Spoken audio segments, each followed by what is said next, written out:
Video ఎవరికి cup చెప్పి నాతో మాట్లాడించరా కూటమి ప్రభుత్వం ఉంది ఇలా చేస్తుందని చెప్తే మాట్లాడుతున్నాం మాట్లాడ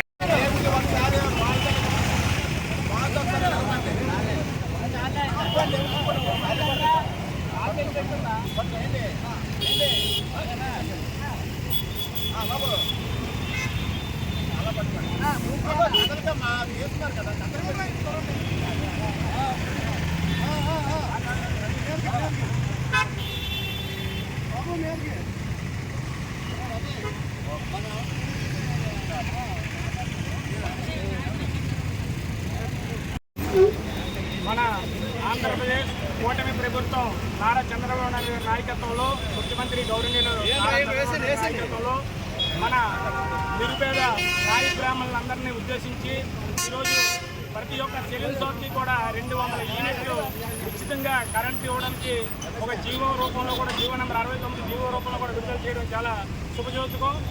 ఆంధ్రప్రదేశ్ మొత్తం మీద సుమారుగా ఇంచుమించుగా చాలామంది మీ లబ్ధిదారులు ఉన్నాం. అలాగే ఈ కూటమి ప్రభుత్వానికి మేము ఎల్లవేళ్ళలో కూడా రుణపడి ఉంటాం. అలాగే భవిష్యత్తులో కూడా మాకు ఇంకా చిన్న చిన్న కోరికలు ఉన్నాయి. ఆ కోరికలు కూడా ఈ యొక్క ప్రభుత్వంలోనే తీర్తాయని చెప్పి పూర్తి విశ్వాసంతో మేమైతే ఉండడం జరుగుతుంది. అలాగే 200 యూనిట్లు కూడా ఇచ్చినందుకు శుభసూరంగా పరిగణిస్తూ 200 యూనిట్లు పైబడి ఏదైతే కాలిస్తారో దానికి డొమెస్టిక్ బిల్లుగా పరిగణనకు తీసుకొని దానికి కరెంటు బిల్లు నిబంధనలోనే తీసుకోవాలని చెప్పి మా నాలుగు గ్రామాల తాలూకా డిమాండ్ సందర్భంగా తెలియజేస్తున్నాం. జై హింద్ చంద్రబాబు నాయుడు గారు. గౌరవ నారా చంద్రబాబు నాయుడు గారి ముఖ్యమంత్రిగా పరిపాలన స్టార్ట్ చేసి 30 ఇయర్స్ నిన్నటితో అవ్వటం. ఈ 30 ఏళ్లలో దేశంలోనే అత్యంత ప్రాధాన్యత వచ్చినటువంటి పథకాలు ఆయనకే సొంతం. నా అదృష్టం ఆయన 30 ఏళ్ళ అంటే ముఖ్యమంత్రి పదవీ కాలంలో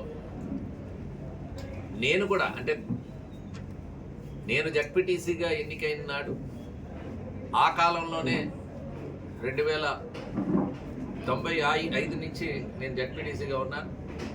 వారు 90 ఏళ్ళ ముఖ్యమంత్రిగా మొట్టమొదటి ముఖ్యమంత్రిగా ఉండటం ఆ కాలంలోనే అత్యంత ప్రాధాన్యత ప్రజల వద్దకు పాలన అనేటువంటి కార్యక్రమంతో ప్రజల్ని భాగస్వామ్యం చేసేటువంటి కార్యక్రమాలతో ముందుకెళ్ళారు. అనూహ్యమైనటువంటి స్పందన. అధికారులు ఆఫీసులకే పరిమితమైన రోజుల్లో ప్రజల వద్దకు పాలన ఒక ట్రాన్స్పరెన్సీని తీసుకొచ్చిన సంగతి మీ అందరికీ గుర్తు చేస్తున్నాను. ఆ తర్వాత కాలంలో జన్మభూమి కార్యక్రమాలు. జన్మభూమి పేరిట ప్రతి ఒక్కరు కూడా స్వగ్రామంలో వారు ఏదో ఒక సేవ చేయాలి అనేటువంటి ఒక పిలుపు ఇవ్వటం మంచి స్ఫూర్తిదాయకం అవడం కూడా మీ అందరికీ తెలుసు. ప్రజా భాగస్వామ్యంతో క్లీన్ అండ్ గ్రీన్ అనేటువంటి కార్యక్రమం. నేను 99లో శాసనసభ్యునిగా అయ్యాను. ఆ కాలంలో ఉండేటువంటి ఆ రోజు అనేక విద్యకి బాలికా విద్యకు కూడా అత్యంత ప్రాధాన్యత ఇవ్వడం. కుల వృత్తులు చేసుకునే వారికి ఆదరణ పథకం. ఇప్పటికీ కూడా ఆదరణ పథకం కానీ ఆదరణ పనిముట్లు కానీ ఇప్పటికీ కూడా బీసీల్లో ఒక చెరగని ముద్ర పడిందనలో మీ అందరికీ తెలుసు. మహిళలకి డాక్రా సంఘాలు ఏర్పాటు చేయడం కానీ దీపం అనేటువంటి పథకం తీసుకుని వచ్చి గ్యాస్ సిలిండర్లు అలవాటు చేసినటువంటి వ్యక్తి చంద్రబాబు నాయుడు గారు. అటు మహిళలకి ఎస్సీల రక్షణ కోసం పున్నయ్య కమిషన్ని ఆ సూచనలు సలహాలు కూడా కమిషన్ ఏర్పాటుతో పాటు అవన్నీ కూడా అమలు చేసినటువంటి వ్యక్తి చంద్రబాబు నాయుడు గారు. బీసీలకి మహిళలకి స్థానిక సంస్థల్లో రిజర్వేషన్లు కల్పించింది చంద్రబాబు నాయుడు గారు నాయకత్వంలో ముఖ్యమంత్రి ఉండేటప్పుడు. ఒకవైపు మైనార్టీల సంక్షేమం, వారి భద్రతకి ప్రత్యేక కార్యక్రమాలు ఇవ్వటం, ముఖ్యంగా విద్యుత్ సంస్థల్లో విద్యుత్ రంగంలో ఒక డిస్ట్రిబ్యూషన్ వేరు, జనరేషన్ వేరు. అంటే ఈ డిస్ట్రిబ్యూషన్ కంపెనీస్ని కానీ జెన్కోని కానీ అంతకుముందు ఏపీఎస్సీబీ ఉండేది. సో రిఫార్మ్స్ని విద్యుత్ రంగంలో ప్రవేశపెట్టింది చంద్రబాబు నాయుడు. ఈ రకంగా చెప్పుకుంటూ పోతే టెలికాం రంగంలో కూడా సాంకేతిక పరిజ్ఞానాన్ని ఉపయోగించడంలో దేశంలోనే అగ్రగామిగా నిలిచారు. మీ అందరికీ తెలుసు, ఐటీ రంగాన్ని కంబైన్డ్ స్టేట్లో ప్రమోట్ చేయడంలో, హైటెక్ సిటీని ఏర్పాటు చేయడంలో కానీ అనేకం ఆయన బ్రాండింగ్స్ అనేకం జరిగినాయి. Outer ring roads, national highways, infrastructure create చేయడంలో ప్రధానమైనటువంటి భూమిక వ్యవహరించడం, పర్యాటక రంగానికి పెద్ద ఎత్తున, ఎందుకంటే సర్వీస్ సెక్టార్లో ఎక్కువగా ఎకానమీ ఆర్థిక వ్యవస్థ బలోపేతం కావడానికి ఏ అంశాలు ఉంటాయో వాటిపైన ప్రత్యేక శ్రద్ధ వహించి ఆయన నిర్ణయాలు తీసుకోవడం అనేటువంటి కూడా జరిగింది. పెద్ద ఎత్తున ఇంజనీరింగ్ కాలేజీలకు అనుమతులు ఇచ్చింది చంద్రబాబు నాయుడు గారు ముఖ్యమంత్రి అయినాక. అంతకుముందు కాలేజీలు ప్రైవేట్ రంగంలో కానీ ప్రభుత్వ రంగంలో కానీ ఎడ్యుకేషన్ ఇన్స్టిట్యూషన్స్ చాలా తక్కువ ఉండేవి. ఆయన వేసిన అడుగులు, ఆ ఇంజనీరింగ్ కాలేజీల ఏర్పాటు వల్ల ఈ ఆంధ్రప్రదేశ్లో గ్రాడ్యుయేట్స్ సంఖ్య పెరిగింది, ఇంజనీరింగ్ గ్రాడ్యుయేట్స్ పెరిగినారు. ప్రపంచవ్యాప్తంగా వారందరూ కూడా ఈరోజు ఉద్యోగ రంగాల్లో వివిధ రంగాల్లో ఉన్నారంటే ఆయన ఆ రోజు ముందు చూపులో తీసుకున్నటువంటి నిర్ణయాలు ఈరోజు మనకి ఎక్కువ మంది గ్రాడ్యుయేట్స్ మన దగ్గర నుంచే ప్రొడ్యూస్ కావడం, వారందరూ కూడా దేశవ్యాప్తంగానే కాదు ప్రపంచవ్యాప్తంగా ఉండడం. మెడికల్ కాలేజీలు ప్రతి జిల్లాకు మెడికల్ కాలేజ్ ఏర్పాటు చేశారు. ఒక విజన్ 2020 పేరిట రాష్ట్ర ముఖ చిత్రం మార్చినటువంటి వ్యక్తి. భవిష్యత్ ఆలోచనలు, భవిష్యత్ కార్యాచరణ 2020 నాటికి ఆ 20 ఏళ్లలో 1999లో ఆ రోజు ముఖ్యమంత్రిగా విజన్ 2020 పెడితే ఆ ఫలాలు ఈరోజు తెలంగాణ ప్రభుత్వం కావచ్చు, ఆంధ్ర ప్రభుత్వం కావచ్చు, అందరూ కూడా ఫలాలన్నీ కూడా ఈరోజు చూస్తున్నారు. ఆ ఫలితాలన్నీ ఇప్పుడు అనుభవిస్తున్నారు. పెద్ద సిటీగా ఈరోజు రూపాంతరం చెందిందంటే హైదరాబాద్ ఆ రోజు విజన్ 20 ఫలాలని చెప్పి చెప్పగలం. విద్యారంగంలో పెద్ద ఎత్తున మార్పు జరిగింది.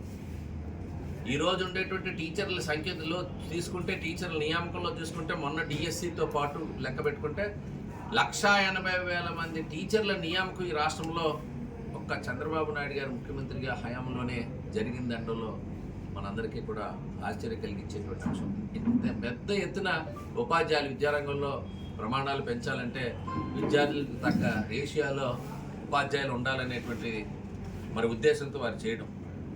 డిజిటల్ గవర్నెన్స్ మీ అందరికీ తెలుసు, ఆర్టీజీఎస్ కానీ, డిజిటల్ గవర్నెన్స్ కానీ, ఇప్పుడు కూడా వాట్సాప్ గవర్నెన్స్ అనేటువంటిది ఇప్పుడు కూడా తీసుకొచ్చారు. ఎప్పటికప్పుడు సాంకేతిక పరిజ్ఞానం, ఇప్పుడు ఏఐతో కూడా ఆర్టిఫిషియల్ ఇంటెలిజెన్స్ని కూడా పరిపాలనలో భాగస్వామ్యం చేయటం అనేటువంటిది కూడా మీరు చూశారు. స్వచ్ఛ భారత్ లాగా స్వచ్ఛ ఆంధ్రకి, ముఖ్యంగా స్వచ్ఛ భారత్ అనేటువంటి దేశవ్యాప్త కమిటీకి కూడా ఈయన సారథ్యం వహించారు. ఇప్పుడైతే ఆంధ్ర రాష్ట్రంలో వాటిని ఒక ప్రయోగాత్మకంగా తయారు చేశామో దానికి ఆదర్శంగా దేశవ్యాప్తంగా స్వచ్ఛ భారత్కి ఆయనే నేతృత్వం వహించడం, ఒక అన్నా క్యాంటీన్ రూపకల్పన కానివ్వండి, ముఖ్యంగా రైతుల కోసం, వ్యవసాయం కోసం ఇజ్రాయెల్ టెక్నాలజీ ఆ రోజు డ్రిప్ ఇరిగేషన్లో ఒక సాంకేతిక విప్లవం ప్రపంచంలో ఇజ్రాయెల్ టెక్నాలజీ గురించి మాట్లాడుకున్నప్పుడు అది మన రాష్ట్రంలోనే స్టార్ట్ చేసినటువంటి ఘనత చంద్రబాబు నాయుడు గారి. సో వ్యవసాయం కానీ, రైతులకు కానీ కొత్త టెక్నాలజీతో వ్యవసాయానికి మరి ఆ రోజు పెట్టడం, అన్నదాతకు అండగా రైతులకి సబ్సిడీ కానీ, ముఖ్యంగా యాంత్రీకరణ, వ్యవసాయంలో యాంత్రీకరణ, ఇరిగేషన్ ప్రాజెక్టులకు కూడా ప్రాధాన్యత. ఇప్పుడు కూడా మీకు తెలుసు, పోలవరం ప్రాజెక్టు పెద్ద ఎత్తున ప్రతి సోమవారం పోలవరంకి పెట్టుకుంటూ ప్రతి సోమవారం కూడా రివ్యూ చేసుకుంటూ చాలా వేగంగా పనులు పెట్టించినటువంటి సంగతి కూడా మీ అందరికీ కూడా గుర్తు చేస్తున్నాను. నదుల అనుసంధానం కానివ్వండి, దళితుల కోసం ఎస్సీ వర్గీకరణకు సంబంధించినటువంటి నిర్ణయాలు కానివ్వండి, ఈ రియల్ టైం గవర్నెన్స్ కూడా ఎప్పటికప్పుడు ఏమైతే ప్రజల నుంచి అభిప్రాయాలు తెలుసుకోవడం, అక్కడే ఆర్టీజీఎస్కు పెద్ద ప్రాధాన్యత ఇచ్చి దానికి అనుగుణంగా అడుగులు వేయడం, ప్రభుత్వంలో ఏమైనా మార్పులు చేయాలన్నా ప్రజలు ఏమనుకుంటున్నారో ప్రజలకు సంబంధించిన అభిప్రాయాల మేరకు పాలన అందించడం అనేటువంటి ఒక గొప్ప కార్యక్రమాన్ని కూడా తీసుకున్న సంగతి మీ అందరికీ తెలియజేస్తున్నాను. అందులో భాగంగా ఈరోజు ఒక కొత్త రాజధాని రూపకల్పన, అమరావతి నిర్మాణం, ఇది కూడా ప్రపంచంలోనే ఒక బెస్ట్ డెస్టినేషన్ కింద వచ్చే ఏళ్ళ, అది 10 ఏళ్ళు కావచ్చు, 20 ఏళ్ళు కావచ్చు, 30 ఏళ్ళు కావచ్చు, ప్రపంచంలో ప్రఖ్యాతిగాంచేటువంటి ఒక ప్రాచీన పేరు ఏదైతే అమరావతి ఉందో అది ఒక నెంబర్ 1 సిటీ కాబోయే ప్రణాళికలన్నీ సిద్ధం చేశారు. వాటిని కూడా రూపకల్పన చేసినటువంటి వ్యక్తి.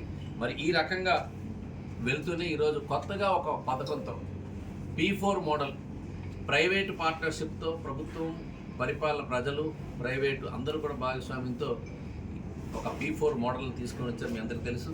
బంగారు కుటుంబాలను ఐడెంటిఫై చేశారు. పేదరికంలో ఉండేటువంటి వారికి ఆసరాగా చేస్తూ మార్గదర్శుల్ని మరలా ఎంపిక చేసుకుంటూ ముందుకెళ్ళేటువంటి కార్యక్రమం కూడా. ఇవన్నీ కూడా ఒక ముఖ్యమంత్రిగా ఆయన అనుభవంతో ఆ రోజు స్టార్ట్ అయినటువంటి కెరీరు ప్రతిదీ కూడా ప్రతి కార్యక్రమం కూడా దేశవ్యాప్తంగా ఒక చర్చనీయాంశమైంది. దేశవ్యాప్తంగా ఆచరణకి ఒకసారి ఆచరిద్దామనేటువంటి మిగిలిన రాష్ట్రాలకు ఆదర్శంగా నిలిచేటువంటి వ్యక్తిగా చంద్రబాబు నాయుడు